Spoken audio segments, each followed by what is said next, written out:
A teacher accused of secret meetups, FaceTimes, and messages with a 14-year-old student, and that may just be the beginning. Sadie Flores is a wife, a mom, and a teacher now accused of grooming a child. What police say a parent found when they allegedly went through their child's phone that made authorities get involved and put a new law that has just been on the books for a couple of weeks into action, putting this teacher behind bars. We're on the case, presented by Law&Crime. I'm Stewart.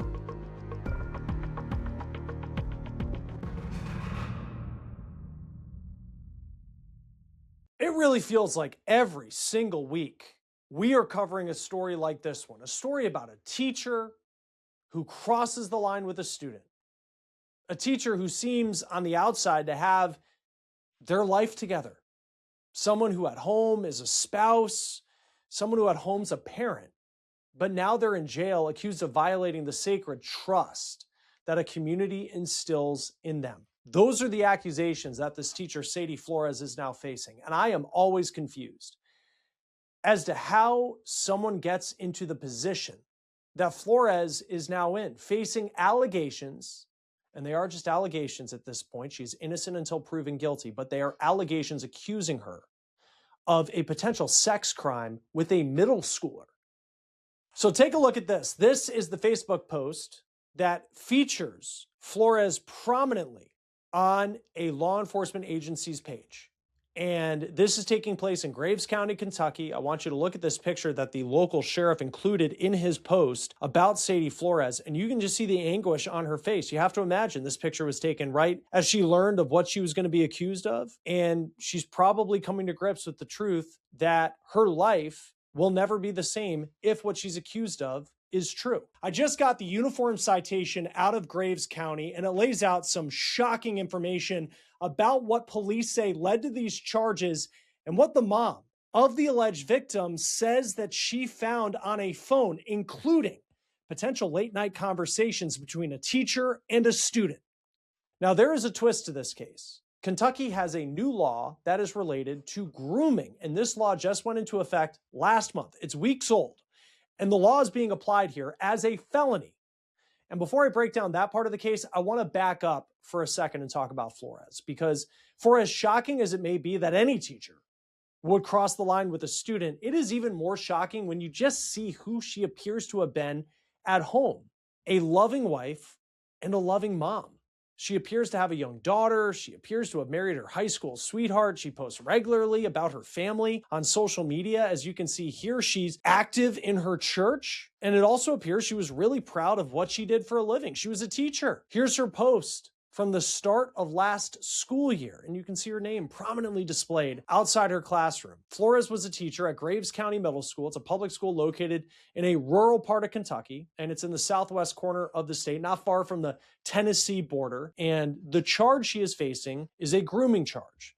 Now, what we know about Flores is that she claims to have been an LBD teacher. That was on her Facebook page at Graves County Middle School. And LBD means really the same thing as a special education teacher, according to Northern Kentucky University. And they write in a post about that line of work saying they teach pre-K through 12th grade students who have learning disabilities such as dyslexia, dysgraphia, and dyscalculia, or behavioral emotional disorders such as ADHD, cerebral palsy, anxiety, depression, or schizophrenia. So we are talking about some of the most vulnerable students who she was in charge of looking after and teaching. Now, it is unclear if the victim in this case was a member of her special needs class or it was just another student at the school. We also know that this teacher was a volleyball coach at one point in time at this middle school. It also appears she played volleyball in college, so she was very active outside the classroom. But let's get into how Flores, this wife and mom, became the target of a sex crimes investigation. The local sheriff says that his agency first learned that Flores was having what he calls an improper relationship with a student through the school district. And the allegations were disturbing and the allegations were serious. And the school district calls the local authorities to get involved. Deputies then seized electronics. They say they did several interviews. And they also say they interviewed Flores. And after that, she was put under arrest. So here's the uniform citation that we just got in. It says the parent of a 14-year-old student went through their phone and reportedly found messages between her child and Flores. Investigators say the messages, quote, were determined that were not to be of a legitimate purpose and were not school related. But there's more. The parent also says there were multiple incoming phone calls that were later identified as FaceTimes that had occurred multiple times in the late evening hours that the parent wasn't aware of. Now, on the next page of this citation, investigators write that Flores allegedly communicated with this minor on multiple social media platforms, quote, attempting to manipulate the minor and expressed feelings of love and admiration more so than just a student-teacher relationship. It was also determined that they met in secret before a school function that Flores was not part of, but she lived close by. Quote, it was also determined that unauthorized, untraceable communications had been conducted at least 4 days prior to the waiver that was signed by the parents of the minor that has since been revoked. Investigators have submitted preservation requests for the above Snapchat and TikTok social media accounts, and the investigation is ongoing. So more charges could be coming with what authorities potentially find on those accounts. Now, Flores is charged with grooming a minor. That is a Class D felony in Kentucky, and that law is less than 1 month old. The crime that Flores is charged with became a crime on July 15th. That's it. It defines grooming as an adult over the age of 18 targeting a minor, quote, with the intent to entice, coerce, solicit, or induce the minor to engage in sexual conduct with the person or another person. It goes on to say that it takes into account a trust violation that happens when a teacher crosses the line as she is accused of. It reads, quote, being a person in a position of authority or position of special trust, he or she engages in grooming behavior directed at a minor who is under 18 years old with the intent to entice, coerce, solicit, or induce the minor to engage in sexual conduct with the person or another person, or develop an intimate or secretive relationship with the minor. Now, with how the law is written, and the fact that she is charged with this felony, a D-class felony, that takes into account and accuses her of being improper with a student who is under the age of 14. Part of the law actually states it could be more serious depending on the age. If a person was to groom a minor under the age of 12 and you're a teacher, it would have gone to a Class C felony. But Class D, still a very serious crime where she would face potentially between 1 and 5 years in prison if she is found guilty. And I know we have a long way to go until we get to that point. Now, you think of the impact that cases like this can have on entire families. Just 4 days before the law that Flores was charged with went into effect, when you look at her Facebook page, it appears that she was carrying on in this life that she was living, where she was at a church with her child. But then days later, this law goes into effect.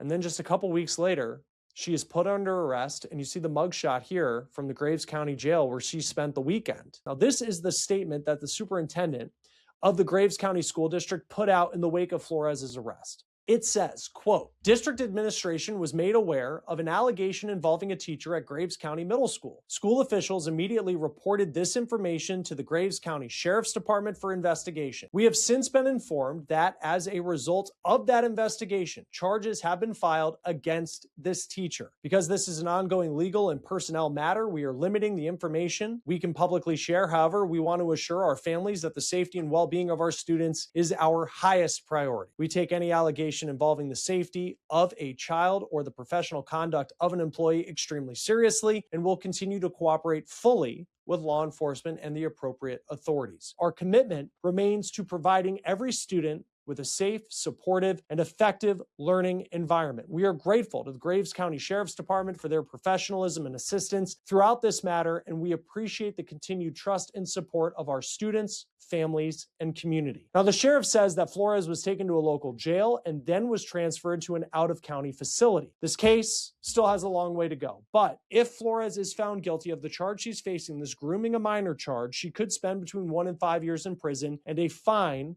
of up to $10,000. According to WKRC-TV, this grooming law was proposed after a music pastor sexually abused a young boy in northern Kentucky. Authorities say that relationship started with the pastor building a relationship, grooming the student online before things became physical. And supporters of this law say that it's very important to put in steps to make grooming a crime to keep up with widespread cell phone use. And these laws need to be in place in hopes of preventing sexual abuse before it begins. Now, according to a group named Enough Abuse, 20 states have passed laws defining grooming. There's 18 states, Kentucky's one of them, that criminalize grooming. Now, it's unclear how strong the evidence is in this case against Sadie Flores, but we will get more information to provide you as we continue to reach out to local agencies in Kentucky. And of course, Flores is innocent until proven guilty. Joining us now is Chris Klotz, sex abuse attorney with Alstock, Witkin, Crease, and Overholtz. Always great to have you here on Law and Crime. And, this case,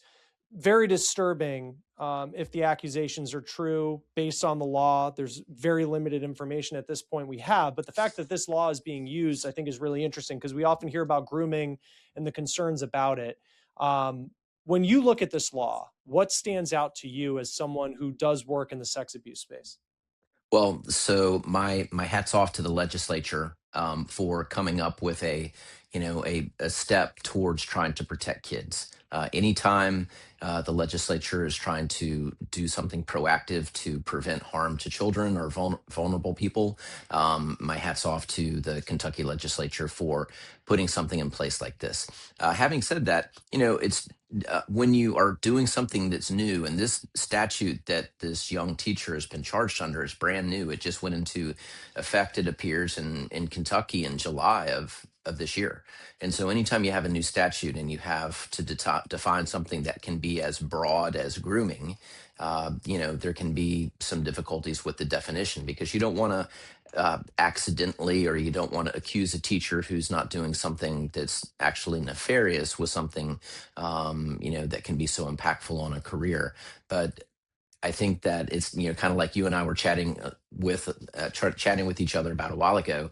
You kind of know it when you see it, and it's one of those things that's difficult to actually put down on paper as to define. But I think the legislature has done, their best shot at this point, and so my hat's off to them. Yeah, I mean, typically, like how does the definition, I know there's a couple states out there that have like criminal charges related to grooming. And we've seen cases where grooming, kind of that term is associated with sexual abuse. In this case, it's unclear at this point. Doesn't seem like there was any physical sexual abuse that's being alleged at this point. But typically, what do you define as grooming, and how can that vary just depending on the state where a crime may take place? Sure. And Florida has its own, fairly recent grooming law that's gone into effect as well. And it's a little bit different than this one. But the intent is to stop adults from engaging in conversations with children that are sexually inappropriate. Or, if you I know that one of the pieces of language in the statute is that to not have any type of secretive relationship. I think that there's, an instance where you may have communication through an established line, like a school email, where you have back and forth conversations about something that can be tracked. There seems to be an exception for that in this statute in Kentucky.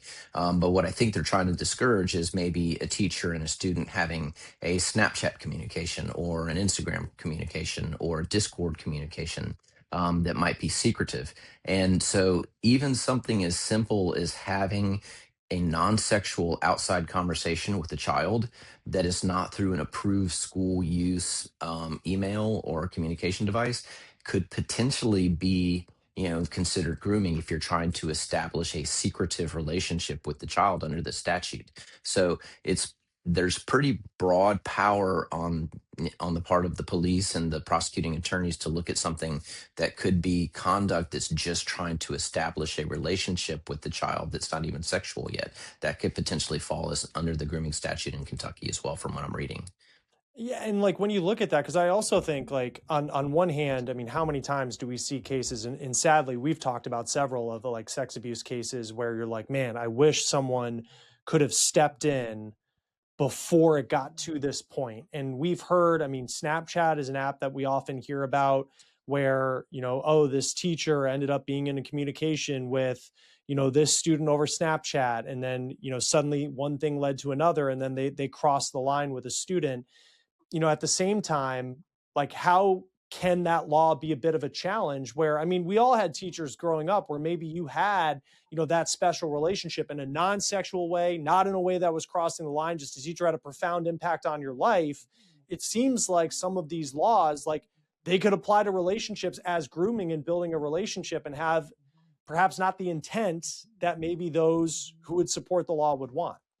Yeah, and I'll read the line from the statute. This is a 510.160 grooming a minor, which is Kentucky statute number. Section 1B2 says that if there was an intent to, quote, develop an intimate or secretive relationship with the minor, that could be criminal conduct. And so if you have an outside of school communication with the child, and it's, could be couched as being secretive, even if it's non-sexual. It could be something that could raise a red flag under this particular, statutory scheme. And so, hopefully, the people who are reviewing the cases and the prosecutors and the police officers are going to use, their best judgment, and make sure not to inappropriately charge somebody in the situation like you said, where everybody has one of those teachers as a child that was impactful on them, that you remember, that you may have had more communication with outside of school than you did, with others. And it doesn't mean anything bad was happening or anything sexual is happening. It's just, that's just how human nature is. You build relationships with people in different ways. You don't want to see teachers getting charged for that either, if this law could potentially be abused. And again, I hope that it won't be. And I think the intent of this statute is very good. And I commend again any legislatures for putting protections in place for children. So I'm not being hypercritical. You just always have to be careful when you're doing something new that it doesn't get used in a way that it was not intended to.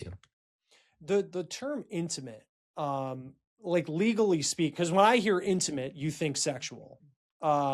When it comes to like a courtroom and laws where, like, how does the law see the word intimate when that's used in a new piece of a new law like what we're seeing here? That's a really good question, and I've got and I think you do too. I've got a copy of the law Yeah. printed out here, and a lot of times when legislators write a law, they will actually have a definition for a word like that, which can have so many meanings. The word intimate can have a ton of meanings. I mean, it can be an intimate sexual relationship, or I mean, it can be an intimate relationship, just between friends, right? So in humanity, the definition of intimate can have several meanings. It's unusual to me that I don't see a definition of intimate in the statutory scheme that I've reviewed. Now, there may be another piece to the statute. I've printed out the main piece. There may be another piece to the statute that I haven't seen that actually defines intimate, or there may be something in the Kentucky Code that defines intimate. But I would suspect that they would not be looking at just a close relationship that is non-sexual. I would hope that the interpretation would be that it would be a close relationship that has some notes or underpinnings of sexuality tied with it. One of the things that I get frustrated with in covering these stories, and we do so many, it's not just the impact on the victim, the impact on families, and even the families. I think of the suspect, and the impact on them. I mean, these rock lives, but I also think of, like, when I was growing up, if there was, say, a kid on like my high school football team that had a tough situation at home, and you had a coach that, would be the person to take them to practice, or even in some cases help, with homework and help, like, that could be seen as crossing the line now in the world that we're living in, because there's so many of these cases where you do have a predator, and we'll see what the accusations are in this case. I'm speaking more generally, but it's like, how have you seen like these cases that are now reported on more? And it's hard to believe that they're happening at the same clip they were before. Maybe we're hearing about them more. I just feel like I talk about them every single week, like just having an impact on educators in general, and the 99% of them that are not predators, compared to the stories that we talk about. Yeah, I think that as laws like this become more common in the United States, I think that teachers are going to be much more careful about the types of communications that they have. They will probably not, I bet most school policies are that you don't, friend children on Snapchat or Instagram or Facebook. I bet most schools have that policy in place. Most of the ones that I've seen do. But I think teachers will be even more careful about that type of communication and probably only using school emails to communicate with kids. And that it's better as a teacher if you can have something that's tracked so you can say, no, I only had communication through our approved school channels, and be able to kind of lean back on that as a teacher. But I bet teachers will be more careful as these laws come into play. When it comes to some of these new laws, like what are some of the and I know we've been kind of talking about that, where a law can be interpreted in a lot of different ways, but when a law is so new and she has been charged with a class D felony, I think that's 1 to 5 years in prison that she could face if found guilty of this, and we'll see what the other details come out in this investigation. But what are some of the challenges, like once it gets to the point of a prosecutor, is taking this new law and actually applying it in a courtroom? um, what are some of the growing pains that come with something like this? Sure. So when you always hope as a citizen who's rooting for the right thing to happen, you always hope that they pick a solid case. So I know that this case indicated that they had taken some electronic devices, likely her cell phone or computer. Um, Hopefully, they have picked a strong case where there is strong evidence of grooming in the communication history, whether it's text or whether it's email. Hopefully, that is there in the either the phone or the computer that they took to evaluate of the teacher and the student. So the state and the police should pick strong cases to make sure that there's not really a doubt. Like, you're going to look at this and say, oh, they're talking about meaning to make out, or they're meaning to you know show each other body parts, or talking about naked pictures or something like that. That's a strong case. But if there is some ambiguity in the communication, just like if the texts are, hey, I missed you today, I'm looking forward to seeing you, let's, maybe I'll see you at the Starbucks that's next to the school. Could that be grooming? Perhaps. You and I have seen cases where communication starts out simple like that, where there's nothing pushing sexuality. You're just testing a child's willingness to communicate with an adult. So the grooming can start out, innocent, and build into something. So you just really hope that as these new statutes come out, they pick strong cases. If it's a weak case, the step for the defense lawyer would be to file a motion to declare the statute unconstitutional because it's vague. Vagueness in a statute can be a basis for a criminal defense lawyer to challenge a statute and say, hey, it's unconstitutionally vague. Nobody can know what intimate communication is. It's hard for anybody to know that. And generally, in these types of crimes, you have to be able to pick out the intent. This is an intent crime, and so they look at the intent of the communicator. Yeah, and I wonder. I mean, how many cases? Again, I'll say it again, where we look at like the pattern that'll be laid out by law enforcement, and it's like you have this moment where you're like, man, if there could have been someone that could have come in and stopped this Snapchat friend request from happening, this victim wouldn't have been abused. But then at the same time, it's like nobody can see into the future like that, unfortunately, until we have the benefit of hindsight. With that said, I mean, how often in the cases do you see, like, is there this pattern of grooming that can often lead to, sadly, the physical sexual abuse that we'll talk about? Almost, I would say more than 98% of the cases there's some type of grooming. It's very rare unless they're in the cases where there's not just plain out forcible sexual contact, uh, where, excuse me, where grown-ups are trying to see if there's an opening with the child. There's almost always grooming of some sort. Outside of those cases where there's just straight up, forcible, sexual batteries that take the grooming out there, there's almost always a grooming. And it's simple things starting out like, hey, how's your day going? Reaching out, when you're not reaching out about a school, subject, you're just checking in with the person. That could be grooming.